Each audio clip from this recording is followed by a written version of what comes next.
अस्सलाम वालेकुम मेरे समझदार पाकिस्तानी। मेरा नाम रेहान तारिक है और आप मेरा यूट्यूब चैनल और फेसबुक पेज देख रहे हैं। करोड़ा दरूद आका दो जहां नबी मेहरबान मोहम्मद मुस्तफ़ा सल्लल्लाहु अलैहि वसल्लम पर।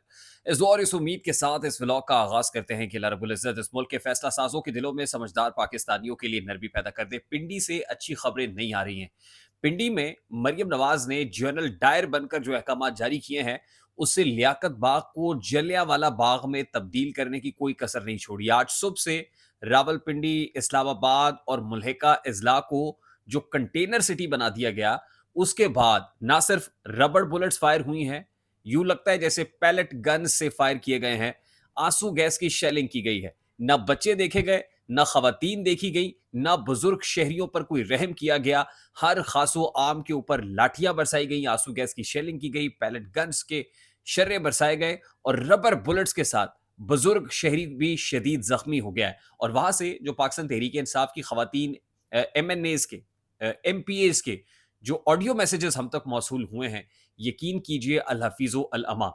और फस्तायत की हद ये देख लीजिए कि कल रात से ही जिस अंदाज में यूट्यूबर्स और जर्नलिस्ट को, व्लॉगर्स को मारना पीटना शुरू किया गया, उसकी इंतहा आज यहां तक पहुंची है कि जो कारकुन सहाफ़ी हैं, जियो न्यूज से वाबस्ता हैदर शिराजी साहब को जितना मारा पीटा गया है, तशद्दुद किया गया है, जख्मी किया गया है, ये फस्तायत नहीं है तो और क्या है।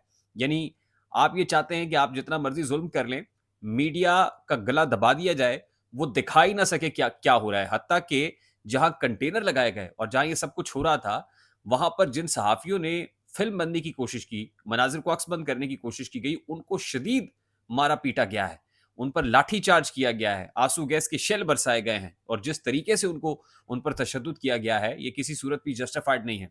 यकीन कीजिए कि वहां शहरी आपे से बाहर हो रहे हैं, गम गुस्सा बहुत ज्यादा है। ये शेल्स तो घरों तक पहुंच रहे हैं, लोगों के घरों तक पहुंच रहे हैं, लोगों का जीना दो भर किया हुआ है। ये पंजाब पुलिस है, ये जनरल डायर की पुलिस है, ये लियाकत बाग है या जलियांवाला बाग है। यकीन कीजिए कि सूरत हाल इतनी दगरगू है कि ऐसा सोचा भी, तसव्वुर भी नहीं किया जा सकता कि क्या ये अपने ही लोग हैं या फिर ये दहशतगर्द हैं।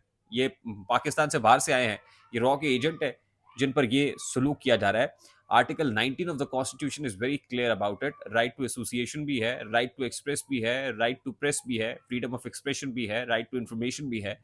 ये सारे जो हुकूक हैं वो हमारा आइन दस्तूर पाकिस्तान देता है। तो फिर ये दस्तूर ज़बाबंदी है कैसा तेरी महफिल में, यहाँ तो बात करने को तरसती है ज़बान मेरी। ये हो क्या रहा है? क्या ये पाकिस्तानी है? अच्छा, ये सारा जो नक्शा मैंने आपके सामने पेश किया है, ये रावलपिंडी एहतजाज का है। अभी जो ताज़ा तरीन इत्तलात आ रही हैं, वो ये हैं कि बुरहान इंटरचेंज से अली अमीन गंडापुर ने अपने काफ़िले का रुख वापस पेशावर की जानिब मोड़ लिया है। जिससे पाकिस्तान तहरीक इंसाफ के वो कारकुनान, वो सपोर्टर्स, वो वोटर जो सुबह से ही सरापा एहतजाज थे और जो इस एहतजाज को इस नहज के ऊपर लेके आए कि लियाकत बाग में मौजूद आखिरी कंटेनर रह गया, यानी वो जो कंटेनर दर कंटेनर एक बहुत बड़ी दीवार खड़ी की गई थी, वो आखिरी कंटेनर रह गया और चंद कदम की दूरी पर रह गए कारकुनान सपोर्टर्स लियाकत बाग पहुंचने से यहाँ तक आ गए। तो अली अमीन गंडापुर अपना काफिला लेकर बुरहान इंटरचेंज से वापस पेशावर की जानिब क्यों लौट गए?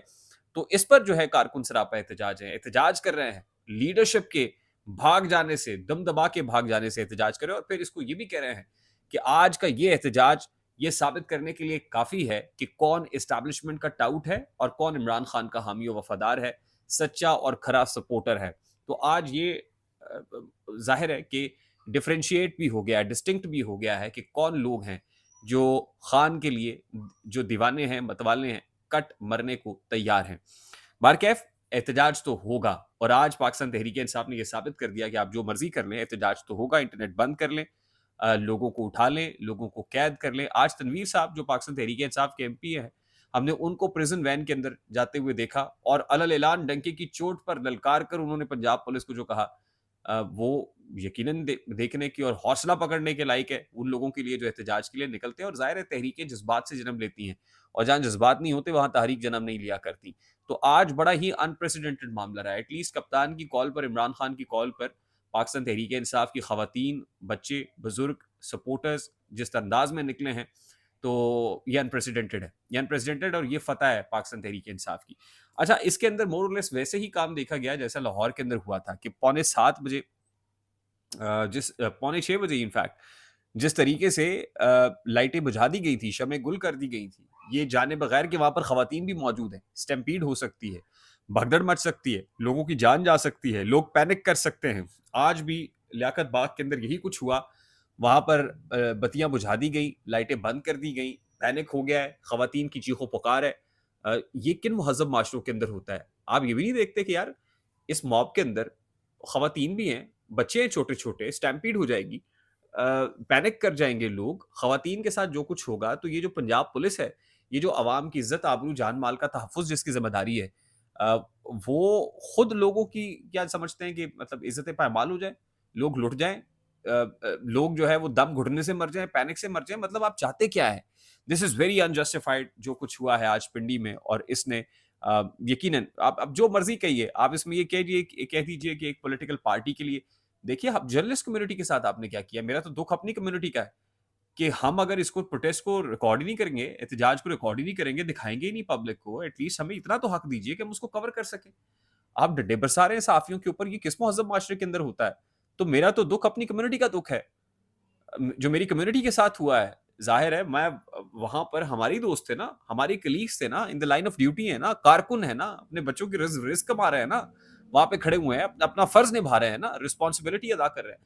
आपने कल ऑपोज़िशन में नहीं आ रहा, मरियम नवाज़ साहिबा, आज जो कुछ आपने किया है, ये फ़ैशिज़्म की एक बहुत ही बदतरीन एग्ज़ाम्पल आपने सेट की है। अ, मैं इससे ज़्यादा क्या कहूँ? ख़ैर, और दूसरी तरफ जो अली अमीन गंडापुर साहब ने किया है, जो ललकारते बहुत ज़्यादा हैं, धाड़ते बहुत ज़्यादा है, लेकिन दम दबा के भाग जाते हैं, आज वो भी पूरी दुनिया ने देखा है, और उम्मीद है कि जो लीडरशिप है, वो भी देख रही होगी कि ये क्या है। अच्छा, उसके साथ-साथ आज मुझे बात तो वैसे करनी थी, जो कुछ हुआ है मिडल ईस्ट के अंदर जो हो रहा है इस वक़्त, और मैं तो उस वक़्त से ये तमाम तर इंटरनेशनल मीडिया भी ऑब्ज़र्व कर रहा हूँ। सीएनएन, अल जज़ीरा, फॉक्स जो कुछ दिखा रहा है, वो बड़ा मतलब 0.5 मिलियन के करीब ऐसे लोग हैं जो बताए जा रहे हैं कि सड़कों पर हैं, बेघर हुए हैं, बच्चों के साथ, माएँ, जो-जो जिसको मिला है वो अपने घरों से निकला है, और लोग फुटपाथ के ऊपर लोगों ने रात गुज़ारी है। अ, और जिस अंदाज़ में इज़राइल और बेंजामिन नेतन्याहू चल रहे हैं, और जिस नहज के ऊपर मामलात को लेके जा रहे हैं, एक तरफ यूएन जनरल असेंबली के अंदर अभी अमेरिकी सदर ने, जो बाइडेन ने जो कुछ कहा, वो जो 2 रियासती हल है, जो मीडिएशन की बात आप कर रहे हैं, तो ये दावे तो सारे हवा के हवा हो गए। ये तो कोई 2 रियासती हल की तरफ मामला जाता हुआ नहीं दिखाई दे रहा है। एक तरफ आपने हमास के साथ जो कुछ किया, फ़लस्तीन में जो कुछ किया, वही दीगर लोगों के साथ हो रहा है। तो आई होप इसके ऊपर दुनिया का ज़मीर जो है वो भी जागेगा। मेरी बात आप तक पहुँची होगी, पहुँच जाए तो वीडियो को लाइक और शेयर करना मत भूलिएगा। चैनल पे नए हैं तो चैनल को सब्सक्राइब कर लीजिएगा। बेल आइकन ज़रूर दबाइएगा। मुझे रेहान तारिक को इजाज़त दीजिए। अपना बहुत सारा ख़्याल रखिएगा। अस्सलाम वालेकुम।